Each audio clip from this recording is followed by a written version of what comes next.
Let's talk about first and foremost, Sunday's performance, because I think I speak for everyone when I say that was definitely your best performance in a posture. How do you feel it went? I thought it went well, yeah. Like I say, I just went out with a mindset of just trying to work hard as possibly as I can, and doing as much as I could for the team, and whatever else come after that was a bonus. And like I say, I do agree. I think it's probably my best performance in a posture. So hopefully that's the starting block for me, and hopefully I can push on from here. Yeah. Did you feel relaxed going into the game? Because obviously the game before you started. So and I think for players, is it that sort of mentality that once you get that belief that you're starting games week in, week out, that you can be more fluent, you can express yourself that little bit more? I suppose it is, yeah. But to be fair, I don't know if I had done enough to play on Sunday. But obviously, so I was a bit worried. And Did you feel like that?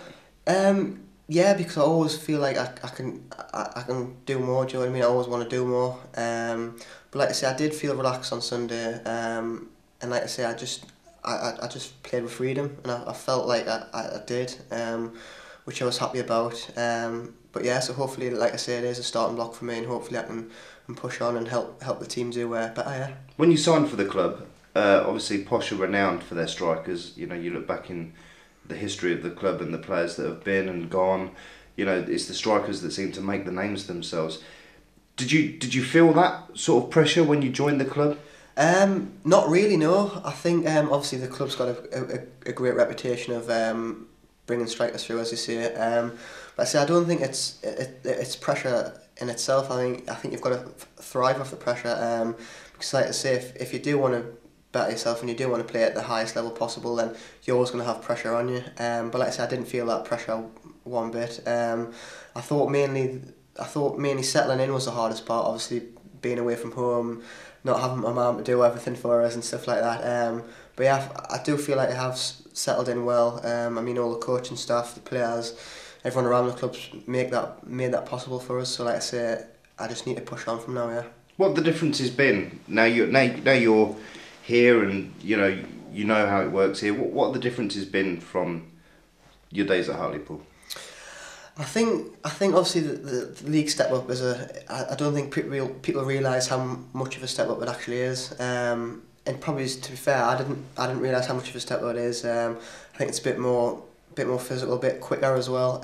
So let's say you've got to try and adapt your game to it sooner rather than later. It's better, but like I say, hopefully I'm starting to take it in my stride now. I feel like I'm training well, just doing everything I can on and off the pitch to make me have the best possible chance of playing and just to not waste it. Yeah.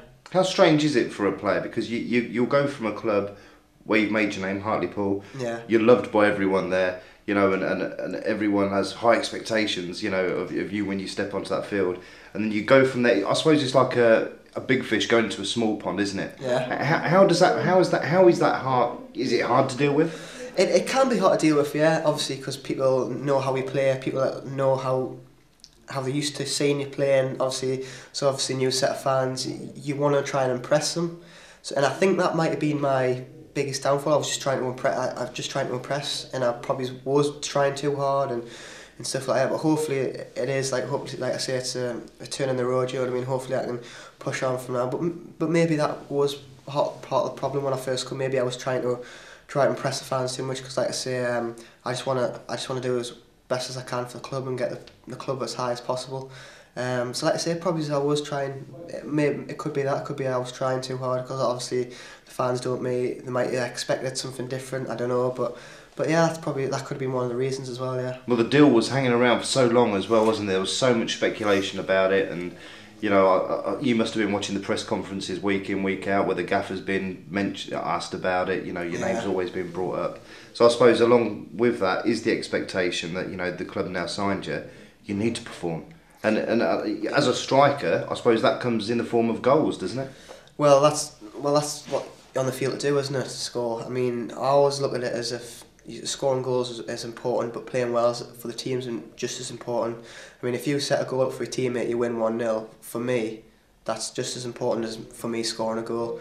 I know some people may think different. Obviously, strikers there to score goals, but if I'm helping the team, say if I'm assisting a goal and we end up winning the game, then I'm just as happy as long as the team's doing well, and then and the team's happy, then I'm happy. So like I say, hopefully we can try and, obviously we did have a good second half performance on Sunday, so hopefully we can try and build on that, and hopefully we can build on the point and hopefully get 3 points. I mean, you were fortunate, well, I suppose whether it be fortunate or a hindrance, that when you first came, you scored straight away in that cup game. Yeah. And I suppose people thought, wow, okay, we're going to have more of that, and that hasn't come. But then you haven't had a fluent run of games, have you? How have you found that? Has it been frustrating for yourself personally? Not really, because I've like I say, I've been used to it in my career. I think I remember one season where I went nearly the full season I didn't play. Right. And I only played like last, I think it was 4 or 5 games. But like I say, if the team's doing well and I'm out the picture, then it's obviously for the right reasons. Do you know what I mean? So like I say, I've just got to. I always look at it as, if you're not playing and you're not playing the games, then you've got no excuses to train hard every day. You can be in the gym, work on whatever you want to do, because like I say, if you're not playing on the Saturday, then you're not going to be tired, you know what I mean? So you can basically train every day, work as hard as you can on your weaknesses, build on your strengths, and hopefully when you do get your chance, you can take it and you are a better player for it. Now, recently we've had a couple of legends come back in the form of Craig Smith and Aaron McLean. Yeah. Now, a few people have been on the fence with this. Some have seen this, as what it is. Two great players coming back, trying to help the football club, and others have seen this as maybe this could affect you other strikers in a negative way. I mean, what do you say to those accusations? Well, the first thing, when Craig went, I sent him a nice message, just saying, look, thanks for all your help, because he has helped us. He's helped us a lot. He wasn't only here a few weeks, but he has helped us a lot, and same with Maka as well. Like I say, I don't see it as a negative at all. I will see it as a positive, because I think every striker wants to have a career like they've had. They've had an unbelievable career, scored goals, enjoyed it. So like I say, I'm just trying to take on board everything they've done and everything they're doing.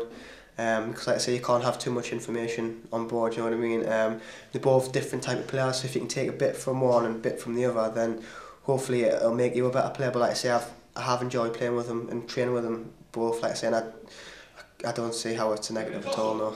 I mean, you mentioned Craig there, and you mentioned that you thanked him. And what was it in particular that Craig done to help you personally?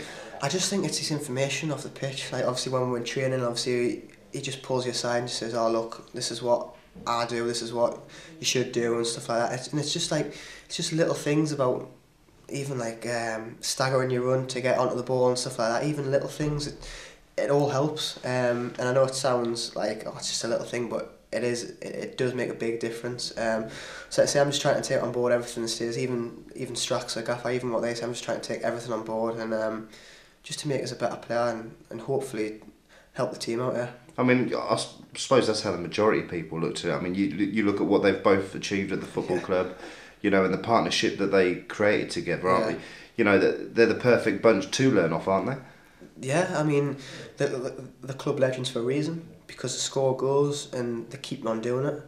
And I mean, that's what a striker's there to do, and if you can keep on scoring goals at the rate they have, then you are going to become a legend. And to be fair, I think everyone wants to be in their position, yeah. Obviously, when Craig left, that left a hole. Be honest. Did you see that as your chance then to, right? Craig has left now, and I've gained all this information. Add that to how hard I've been working. This is now my time to step up to the plate. Did you see that as your opportunity? I was hoping for it. Yeah, like I say, I feel like I have been training well. I've been doing everything I possibly can, and I was just thankful for the gaffer that he's noticed. Obviously, I've been working hard in training, and obviously, but then again, it's down to me to take the chance. And obviously, after the game against Chesterfield, I thought I'd done all right, but I wasn't too sure if I had like nailed down a place for Sunday. So, like I say, to play both games and to come out the back of them and playing quite well, I was happy with that. But like I say, football's all about taking your chances, and like I say, hopefully I just need to take my chance now and hopefully get a good run in games, and like I say, start scoring goals. Yeah. The recovery through the 2 games was ridiculous for this one, wasn't it? I know that the team's journey home from Chesterfield was horrendous. Yeah. So we all know that probably wiped out the rest of the day after. And that was your only time to recover, really, ahead of the next game. Was that tough, those couple of days? They were tough, yeah, but it's part and parcel of football, I suppose. That's the Christmas period for it. Like I say, you never know what the weather's going to be like. So you've got to prepare as well as you can, recover as well as you can. Obviously, some things you can't help if the bus gets stuck, stuff like that. But like I say, they were hard. But like I say, the lads know how to recover well. The lads know what the right stuff to eat and stuff like that. So it was, like I say, playing 2 games a short space of time is hard anyways. But obviously to have other stuff going on as well can be make it much worse. But like I say, it was hard. But like I say, we've come out the back of it now. We haven't got a game for a couple of weeks, so we can recover and we can prepare for I think it's Colchester next game. So yeah, we'll all be up for that. Yeah, definitely. If we analyse Sunday's game and your own performance, I mean, did you? From my point of view, you looked to have changed your game slightly, adapted your game into getting out into the wings and being able to cross the ball in, and the threat that created was quite something. I mean, did you feel that yourself going, because you wasn't there waiting for a tap in or anything like that. Yeah. You were actually going out there, and did you see that yourself? I did, yeah. I think what sort of helped us as well is because I think in the first half I've pulled out wide and I've managed to get past my man. I thought, if I keep trying to do this, and I kept doing it, and it seemed to be coming off more times than not. So like I say, I think it was just reading the game, reading the situation, and thinking, it's working, so why try something different? Do you know what I mean? Like I say, we were unlucky to not score. I mean, we did play really well in the second half, but like I say, it's a building block now, and we're expecting nothing less than the work rate we're produced there, because like I say, 2 games in 2 days, but like I say, second half it was like we didn't. Do you know what I mean? It was like we had a week in a week's break. So like I say, it's definitely a building block. Definitely. I mean, when we're on bad runs, when any team are on bad runs, you expect a little bit of grief from the fans. I mean, from the outside looking in, some would say that, not week in, week out have we been putting in the performances we should be, maybe not giving 110%. I mean, listen, you're a player, you're in that dressing room every single day. How much do the boys want this? How much do the boys want to play for Peterborough United Football Club? So much. I mean, obviously, some people might say, they're not giving 110%, but they are. It's just, that's how football happens. You go through bad runs, stuff like that. I remember a couple of years ago I went through a bad run where I think we won about 2 games for 6 months. I mean, but like I say, the lads are giving everything. The coaching staff, everyone, the staff are all giving everything to try and change this run. Like I say, if we knew what the problem was, it would have been solved, you know what I mean? So like I say, we just got to keep working hard, just keep doing what we're doing in the second half, just work hard, try and close the team down as hard as we can, and work off that. I mean, like I say, that is a building block from now on. But like I say, if anyone does try and say, look, we're not giving 110%, they are wrong, because if you ask any of the lads in there, take this camera and any of the lads in there, everyone wants us so bad, because no one wants to, every Saturday coming in, I've seen we've been beat again, or we've drew. Everyone in that change room wants to win 3 points every weekend. I don't care who it is, from the oldest player to the youngest player, everyone wants to win. And that's how it should be. But like I say, these things happen in football, unfortunately. Like I say, it's horrible to be in for fans and players, but we are trying everything to put it right, yeah. And when you've got belief like that, and listen, we're only 2 points off a playoff position. Yeah, exactly. Do you feel it's just a matter of time now until this run ends and we go on a run which is far more positive? Definitely, yeah. I mean, like I say, I keep mentioning the second half performance, but it was a really good performance, and it's starting to look like we are getting back to where we were at the start of the season. But like I say, I think everyone has faith in that we will come out of this run and we will go on a better run and push on, because like I say, all the lads want it, all the coaching staff, everyone around the club want it, and it will come soon, yeah.